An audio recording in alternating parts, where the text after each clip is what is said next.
People didn't want to talk to me very much after that. It was a pretty difficult time. You know, it's the last race of the year. You don't have a chance to redeem yourself. We lost the championship by 1 point, so I tried to not be too hard on myself, but yes, I am very hard on myself, especially, I mean, it's something that doesn't leave your mind very, very quickly. My failure? I almost failed out of high school twice. I had a really bad year where everything went wrong. Oh yeah, everybody makes mistakes. It broke all the bolts and the structure basically collapsed. Well, I made a formal apology.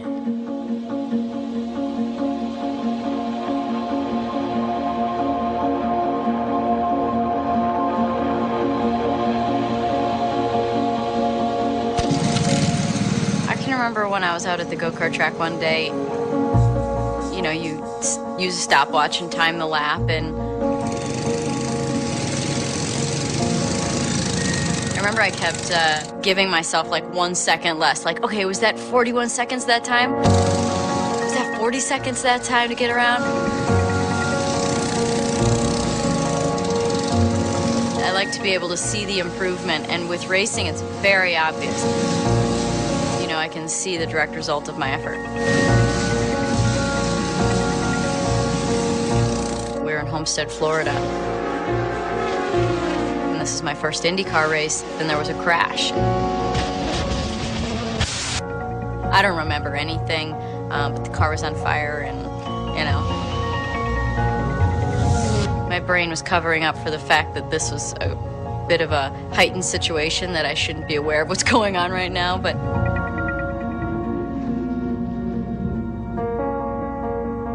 I woke up in the medical center, and there was a bright light above me, and Father Bob is over here to the left, and I've got needles in my arm, and, you know, it's, so that was probably the worst moment.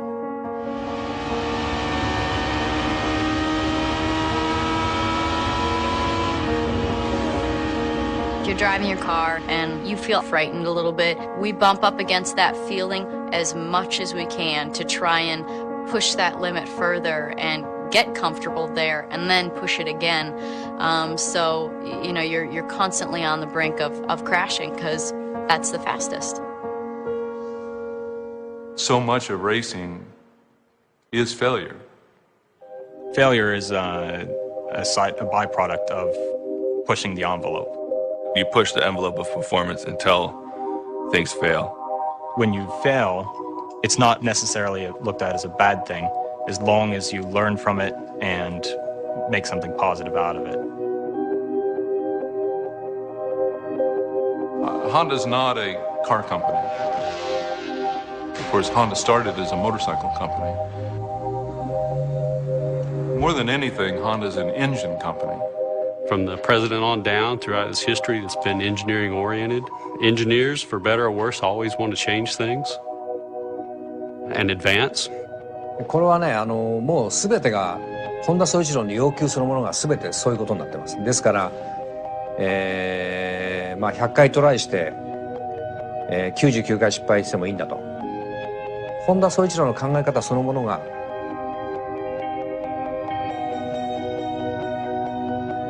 試行錯誤、失敗の連続で、その延長に何回も失敗するとその中に素晴らしい技術があるという。そういう考え方だと思います。When Honda Performance Development first started racing in '94, the program was a massive failure.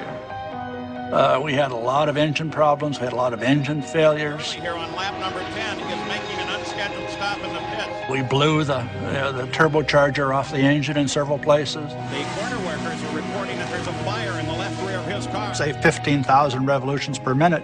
Sometimes the whole bottom end would blow out of the engine. That's that Honda engine car, and it is in trouble now. I mean, just blew into like a million pieces. Could it be more trouble for the Honda engine? In the seat, in like a 5-gallon bucket, was all these engine parts from everything that was blown out of the bottom of the engine. I mean, there was pistons, there was con rods, or pieces of block and bearings and stuff. And one of the Japanese engineers that was here on assignment was all concerned because he was afraid that there were other pieces of the engine out there on the racetrack that they failed to pick up, and he was all concerned that our competition would learn our know-how and we'd lose our confidentiality. And I'm saying, what's there to worry? I mean, no one would even want to know what's in our engine. There were a lot of failures in 1994. And those failures led to a new engine in 1995. We improved it step by step to a point where finally in 95 we won our first race, and 96 we won the championship.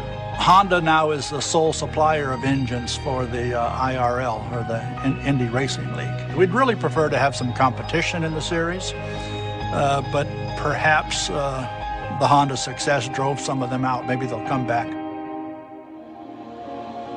One of my worst ideas happened the very first week I worked at Honda. And my boss said, okay, I'm going to Japan in a couple weeks and I need proposals for new colors for all the 96 models. It's like Civic and Accord wagon. And I just completely panicked because, I mean, literally I was asked to do more in my first week at Honda than I had done 4 years at my previous job. I had been really wanting to do an orange car, really wanting to do orange. And decided, okay, 96 Civic, we're gonna do orange. Really without doing my homework completely, I proposed this color. I get in this big room and it's, you know, sales, engineering, and design. It's the balance of powers where everybody makes the decisions, you know, to see what goes into mass production. And I think they're all looking at this new person, this new designer, thinking, well, maybe we should trust her. So they went ahead and they put the orange into production, and the dealers flipped. It's like, what is this hideous color? It's like, stop production of this immediately. That's okay, right? I mean, if you've got a boss that's telling you to take a chance, and if you make a mistake or fail, you know, just try not to do it again, and try to learn from that. You know, that's a good thing. I mean, you take chances, you know. I think everybody in that room understood they were taking a chance, but they were willing to take that chance. I tell him, well, Edison trying to do the light bulb, and he said, I never failed. It just didn't work 10,000 times. And that 10,001, it lit up. So it's, if you look at it that way, were those failures?